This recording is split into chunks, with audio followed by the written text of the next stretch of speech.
And then you'll have the actual drum resonating. And where is that resonation going to be? It's going to be right here. It's going to be in the low end.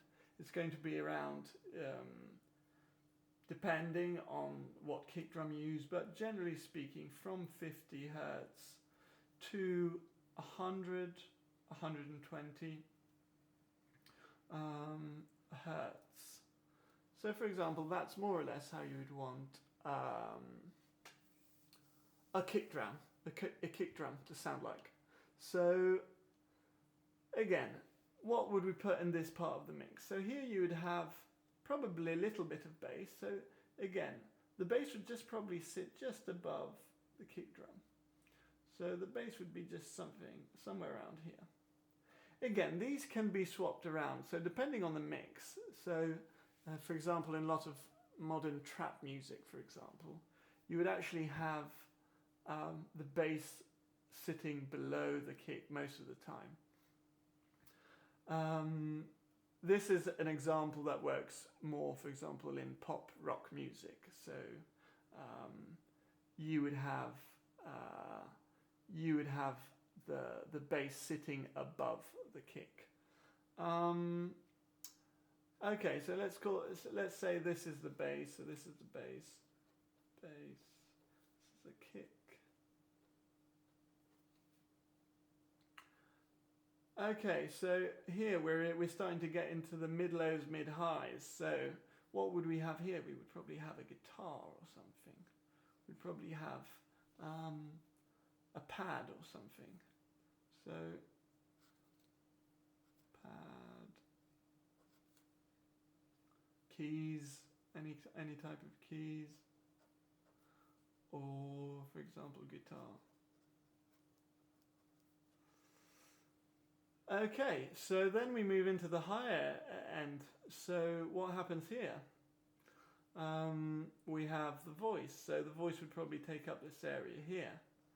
Now again, don't take these lines as barriers, because a lot of what a lot of instruments do is that they take up mainly this area, but then they might pop up at some point in the mix. And what really good mix engineers do is that they manage to combine all these shapes. It's just like an elaborate puzzle, really, in a way to create a sound where even if you had to cut off the mix, say halfway, so you wouldn't get the low range, you would still be able to tell there's a kick underneath there, or there's some bass coming through.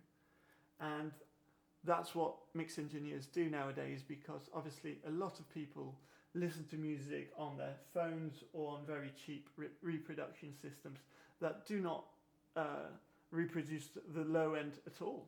A phone will probably stop reproducing the bass at around 200 hertz, 150 hertz. There will just be a gradual decline.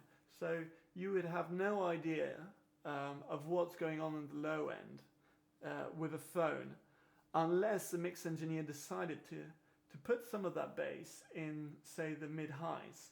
So you'd hear a little bit of that bass popping up around the top here. So basically, what mixing is deciding to put where to put all these instruments. As a rule of thumb, you would have kick and bass in the low area. Then the mid lows, you would have maybe some of the low notes of a guitar. You would have a snare drum, quite important snare drum in the mid lows, and in the mid highs you would have keys. You would have voice, especially. You would have maybe some pads also coming through in the mid highs.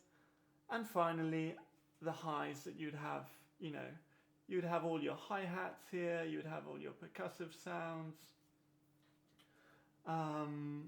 But again, in a lot of mixes, it's the voice that occupies all this area. So from your mid-highs from here, all up to the top here, that would be occupied with voice. So again, I think a lot of mixing has to do with listening. So when listening to a sound, to a bass sound, you'll realize that probably maybe it has too much mid-lows and too much mid-highs.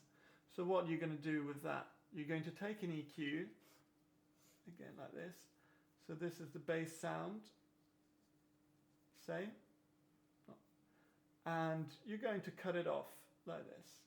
So you're going to cut off the high end from, I don't know, maybe 1K. You're going to cut off the high end from around here. And this means that you'll make a lot of space for other instruments to sit on the top here. Again, it's the bass and kick generally keep up all the other instruments. So again, all the elements are necessary, and they're intertwined between themselves. So you can't have a good mix without a bass keeping up the whole thing, or you couldn't have a good mix with no high end, because it would sound very muddy, very closed. It would sound like listening to music from another room. So for example, when you listen to music, when you hear music coming through someone else's room, you're only getting the low ends, you're getting the low and the mid lows, because generally these frequencies move more energy and therefore can get across walls, and you will hear, if you're in another room, you'll just hear these frequencies here. So